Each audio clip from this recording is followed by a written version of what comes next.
നടൻ കലാഭവൻ മണിയുടെ മൃതദേഹം ഇപ്പോൾ സംഗീതനാട അക്കാദമി ഹാളിലേക്ക് അല്പസമയത്തിനകം എത്തിക്കും. വിശദാംശങ്ങൾ ദിൽജിത്ത് നൽകും. ദിൽജിത്ത്, എപ്പോഴായിരിക്കും മൃതദേഹം എത്തിക്കുക?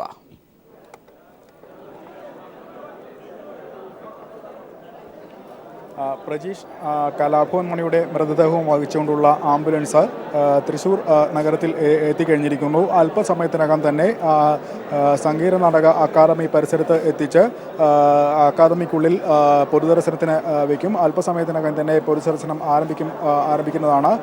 ഇപ്പോൾ നിരവധി ചലച്ചിത്ര രംഗത്തു നിന്നും രാഷ്ട്രീയ രംഗത്തു നിന്നും മറ്റു നാനാതുറകളിൽ നിന്നുമുള്ള ആളുകൾ അദ്ദേഹത്തിന് അന്തിമോപചാരം അർപ്പിക്കുന്നതിനായി അക്കാദമി പരിസരത്ത് കാത്തു നിൽക്കുകയാണ്.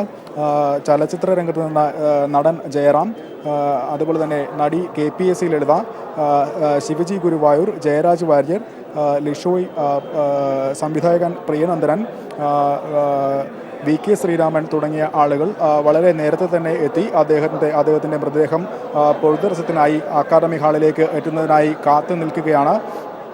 രാഷ്ട്രീയ രംഗത്ത് നിന്നുള്ള പ്രമുഖരും മന്ത്രി CN ബാലകൃഷ്ണൻ ഉൾപ്പെടെയുള്ള ജില്ലയിലെ പ്രമുഖ നേതാക്കൾ, MLA മാർ, ജില്ലയിലെ ഒട്ടുമിക്ക MLA മാരെല്ലാം തന്നെ അദ്ദേഹത്തിന് കലാഭവൻ മണിക്ക് അന്തിമോപചാരം അർപ്പിക്കുന്നതിനായി അക്കാദമി പരിസരത്ത് വളരെ നേരത്തെ തന്നെ എത്തിയിട്ടുണ്ട്. അതുപോലെ തന്നെ CPIM പോളിറ്റ് ബ്യൂറോ അംഗം പിണറായി വിജയൻ, മറ്റ് നേതാക്കൾ, കോൺഗ്രസ് നേതാക്കൾ, BJP നേതാക്കൾ എന്നിങ്ങനെ രാഷ്ട്രീയ ഭേദമന്യേന എല്ലാ നേതാക്കളും അദ്ദേഹത്തെ അവസാനമായി കാണാനും അന്തിമോപചാരം അർപ്പിക്കുന്നതിനുമായി എത്തിയിട്ടുണ്ട്. അതോടൊപ്പം തന്നെ അദ്ദേഹത്തിന് വ്യക്തിബന്ധമുള്ള ആത്മബന്ധമുള്ള സാധാരണക്കാർ, പ്രത്യേകിച്ച് ചാലക്കുടിയിലെ ഓട്ടോ തൊഴിലാളികൾ ഉൾപ്പെടെയുള്ള സാധാരണക്കാരായ ആളുകളുടെ വലിയ നിര തന്നെ അക്കാദമി പരിസരത്തുണ്ട്. അവർ 11:00 അക്കാദമിയിൽ പൊതുദർശനം ആരംഭിക്കുക എന്നാണ് നേരത്തെ അറിയിച്ചിരുന്നത്. എന്നാൽ അവർ 9 മണിക്ക് മുമ്പ് തന്നെ അക്കാദമിയിലേക്ക് എത്തിച്ചേരുന്ന ഒരു കാഴ്ചയാണ് നമുക്ക് കാണാനായത്. അവർ ഏറെ നേരമായി കാത്തു നിൽക്കുകയാണ്. എന്നാൽ പോസ്റ്റ്മോർട്ടം നടപടികൾ പൂർത്തിയാകുന്നത് വൈകിയതും അതുപോലെ തന്നെ ആശുപത്രിയിൽ എത്തിയ അദ്ദേഹത്തിൻ്റെ ആരാധകർക്ക് അല്ലെങ്കിൽ അദ്ദേഹവുമായി ആത്മബന്ധമുണ്ടായിരുന്ന ആളുകൾക്ക് വേണ്ടി മെഡിക്കൽ കോളേജ് പരിസരത്ത് പൊതുദർശനം നടത്തേണ്ടി വന്നു. അത്തരത്തിലൊരു പൊതുദർശനം കൂടി നടത്തിയ ശേഷമാണ് ഇപ്പോൾ സംഗീത നാടക അക്കാദമിയിലേക്ക് അദ്ദേഹത്തിൻ്റെ മൃതദേഹം എത്തിച്ചുകൊണ്ടിരിക്കുന്നത്. അത്തരത്തിൽ കാലതാമസങ്ങൾ ഉണ്ടായതുകൊണ്ടാണ് ഇപ്പോൾ നിശ്ചയിച്ച സമയത്തേക്കാൾ 1 മണിക്കൂർ വൈകിയാണ് ഇപ്പോൾ അദ്ദേഹത്തിൻ്റെ മൃതദേഹം അക്കാദമി പരിസരത്തേക്ക് എത്തിക്കൊണ്ടിരിക്കുന്നത്. ഏതായാലും അല്പസമയത്തിനുള്ളിൽ തന്നെ അദ്ദേഹത്തിൻ്റെ മൃതദേഹം അക്കാദമിക്കുള്ളിൽ പൊതുദർശനത്തിന് വയ്ക്കും. ഇപ്പോൾ നിലവിൽ രാഷ്ട്രീയ സാമൂഹ്യ രംഗത്തെ പ്രമുഖർ അദ്ദേഹത്തിനായി അന്തിമോപചാരം അർപ്പിക്കുന്നതിനായി കാത്തു നിൽക്കുകയാണ്. സാധാരണ കുടുംബത്തിൽ ജനിച്ചു വളർന്ന പട്ടിണിയും സാധാരണക്കാരൻ്റെ സാമ്പത്തിക ബുദ്ധിമുട്ടുകളും എല്ലാം തന്നെ അറിഞ്ഞു വളർന്ന കലാകാരനാണ് അദ്ദേഹം. 10ാം ക്ലാസ് വിദ്യാഭ്യാസം പൂർത്തിയാക്കിയ ശേഷം പൂർണ്ണമായും ഓട്ടോറിക്ഷ തൊഴിലാളിയായി ജീവിതം ആരംഭിച്ച അദ്ദേഹം തുടർന്ന് മിമിക്രി കലാകാരനായും മറ്റും ആണ് കലാരംഗത്തേക്ക് കടന്നു വരുന്നത്. തുടർന്ന് ഫാദർ ആബേലിൻ്റെ നേതൃത്വത്തിലുള്ള കൊച്ചിൻ കലാഭവനിലേക്ക് അദ്ദേഹം എത്തിപ്പെടുകയും തുടർന്നാണ് അദ്ദേഹത്തിൻ്റെ വിളിപ്പേരായ കലാഭവൻ എന്ന പേര് അദ്ദേഹത്തിൻ്റെ മണി എന്ന പേരിനൊപ്പം കൂട്ടിച്ചേർക്കപ്പെട്ട കലാഭവൻ മണി എന്ന പേരിൽ അദ്ദേഹം അറിയപ്പെടാൻ തുടങ്ങിയത്. ഫാദർ ആബേലിൻ്റെ നേതൃത്വത്തിലുള്ള കൊച്ചിൻ കലാഭവനിൽ അദ്ദേഹം മിമിക്രി കലാകാരനായി പ്രവർത്തിക്കാൻ തുടങ്ങിയ കാലത്താണ്. അതിനുശേഷം ഇങ്ങോട്ട് നിരവധി കലാപരിപാടികൾ, വ്യത്യസ്ത മേഖലകൾ, നാടൻ പാട്ടുകൾ, സിനിമ തുടങ്ങിയ രംഗങ്ങളിൽ അദ്ദേഹം പ്രാവീണ്യം തെളിയിച്ചു. അമ്പിളി സംവിധാനം ചെയ്ത സമുദായം എന്ന ചിത്രത്തിലൂടെയാണ് അദ്ദേഹം ആദ്യമായി ചലച്ചിത്ര രംഗത്തേക്ക് കടന്നു വരുന്നത്. സമുദായം എന്ന ചിത്രത്തിൽ താരതമ്യേന ചെറിയ വേഷമാണ് അദ്ദേഹം കൈകാര്യം ചെയ്തിരുന്നതെങ്കിലും ശ്രദ്ധേയമായ വേഷത്തിലേക്ക് വരുന്നത് അക്ഷരം എന്ന ചിത്രത്തിലെ ഓട്ടോ ഡ്രൈവറുടെ വേഷമാണ്.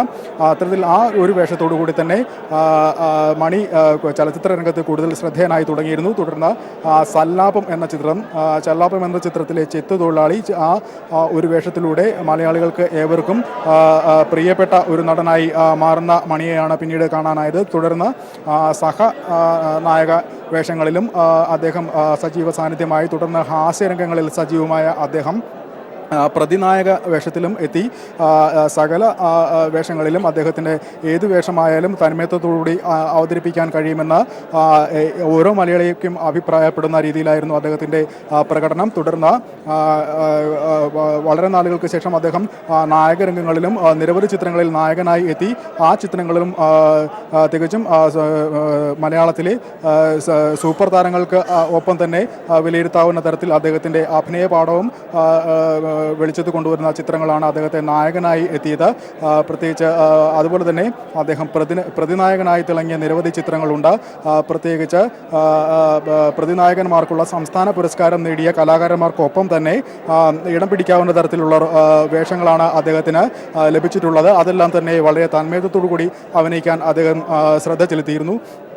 പ്രത്യേകിച്ച് അദ്ദേഹം സാധാരണക്കാരുമായി ഏറെ ബന്ധം പുലർത്തുന്ന ആളായിരുന്നത് കൊണ്ട് തന്നെ അദ്ദേഹം ചലച്ചിത്ര രംഗത്ത് പുതിയ റോളുകൾ ചെയ്യുന്ന സമയത്ത്, വേഷങ്ങൾ തിരഞ്ഞെടുക്കുന്ന സമയത്ത് അത്തരത്തിൽ ചെയ്യുന്ന വേഷവുമായി ബന്ധപ്പെട്ട ആളുകൾ ഏത് ജീവിത സാഹചര്യത്തിലാണ് താമസിക്കുന്നത്, അവരുടെ സംസാര രീതി തുടങ്ങിയവയെല്ലാം മനസ്സിലാക്കുന്നതിനായി അതേ സാഹചര്യത്തിലുള്ള ആളുകളുമായി നേരിട്ട് സമ്പർക്കം പുലർത്താനും അവരുമായി പരിചയം സ്ഥാപിക്കുന്നതിനും അത്തരത്തിൽ നിരീക്ഷണ പാഠവും മുതലെടുത്തുകൊണ്ട് അവരെ തികച്ചും അതേ രീതിയിൽ തന്നെ കഥാപാത്രമായി ഉൾക്കൊള്ളാനും അവതരിപ്പിക്കാനും അദ്ദേഹം ശ്രദ്ധ ചെലുത്തുന്ന ഒരു നടനായിരുന്നുവെന്ന് നിരവധി സംവിധായകർ അദ്ദേഹത്തെ അനുസ്മരിച്ചുകൊണ്ട് ഇപ്പോൾ അദ്ദേഹത്തെ അനുസ്മരിക്കുന്നുണ്ട്.